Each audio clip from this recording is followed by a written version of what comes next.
പൊന്മുടി തുറന്നിട്ട് തള്ളിക്കയറി പൊന്മുടിയിലോട്ട് പോയിട്ട് ചുക്കാമണിയിൽ വരെ കൊളയട്ട കടിച്ച സംഭവങ്ങളും മറ്റുമാണ് ഉണ്ടായത്. എന്തൊക്കെ പറഞ്ഞാലും ഈ സമയത്ത് പൊന്മുടിയിലോട്ട് വന്ന ഒരു നഷ്ടവും ഇല്ല. കാരണം പൊന്മുടിയിലെ ഏറ്റവും നല്ല ക്ലൈമറ്റ് ഈ സമയത്താണ്. അതുകൊണ്ടല്ലേ തള്ളിക്കയറി നമ്മൾ ഇങ്ങോട്ട് വന്നത്. മഞ്ഞെന്നൊക്കെ പറഞ്ഞാൽ നല്ല പൊളപ്പം മഞ്ഞുകളാണ് ഇവിടെ. മഞ്ഞളും മറ്റും പോയി വന്ന് നിൽക്കും, ഒപ്പം മഴയും പെയ്തുകൊണ്ടേയിരിക്കും. പ്രകൃതി രമണീയം എന്നൊക്കെ പറഞ്ഞാൽ നല്ല പൊളപ്പം പ്രകൃതിയും രമണിയും ഒക്കെ ആയിരുന്നു. പ്രകൃതി പൊന്മുടിയിൽ ഉണ്ടായിരുന്നു, രമണി നമ്മൾ അവിടെ ചെന്നതിന് ശേഷം വന്ന്.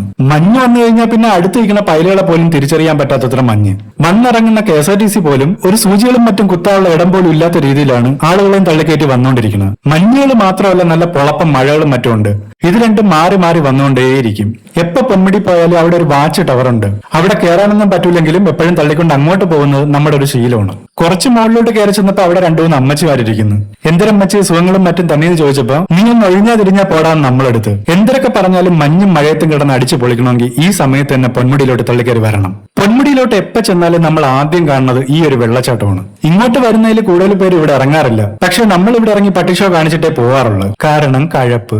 പക്ഷെ ഇവിടെ ഇറങ്ങുമ്പോ കിട്ടുന്ന ഒരു ഫീൽ ഉണ്ട്. കാട്ടിനകത്തുനിന്ന് നല്ല കണ്ണീര് പോലത്തെ തെളിനീരാണ് ഇവിടെ വന്നോണ്ട് മറ്റും ഇരിക്കുന്നത്. അതുകൊണ്ട് തന്നെ ധൈര്യമായിട്ട് കോരി കുടിച്ചാലും ഒരു കുരുവും വരൂല.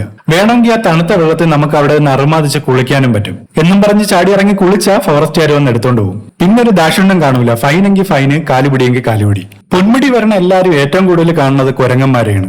എന്നാൽ നമ്മൾ കണ്ടത് മയിലിനെയാണ്.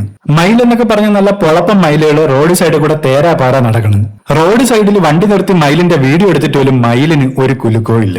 പിന്നെ പൊന്മുടിയിൽ എപ്പോ പോയാലും എപ്പോഴും കാണുന്ന ഒരു ഐറ്റമാണ് കുരങ്ങന്മാര്. നമ്മളെ പോലെ തന്നെ അവന്മാർക്ക് ഒരു പണിയുമില്ല.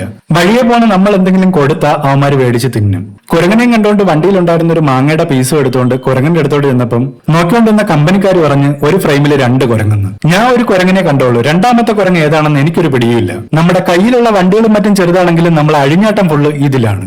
കൂടെ ഉള്ളതും നല്ല പൊളപ്പം വീഡിയോകളും മറ്റും എടുക്കുമെന്ന് പറഞ്ഞുകൊണ്ട് നമ്മൾ കാട്ടിക്കൂട്ടിയ കുന്തളിപ്പാണ് ഈ കാണുന്നത്. എന്തൊക്കെ പറഞ്ഞാലും പയ്യന് ഭാവിയുണ്ട് കേട്ടാ. റോഡിൽ കൂടി ഓടിക്കളിക്കുന്ന കുരങ്ങനെ പിടിക്കാൻ പോയപ്പോഴാണ് നമ്മൾ ആന വണ്ടി തള്ളിക്കയറി അങ്ങോട്ട് വരുന്നത്. വണ്ടി ഓടിച്ചുകൊണ്ടിരുന്ന അണ്ണന്റെ അടുത്ത് നമ്മളെ തലയെ കൈ വെച്ച് പറഞ്ഞ് അണ്ണ ഒരു ഡിമ്മടിയെന്ന്.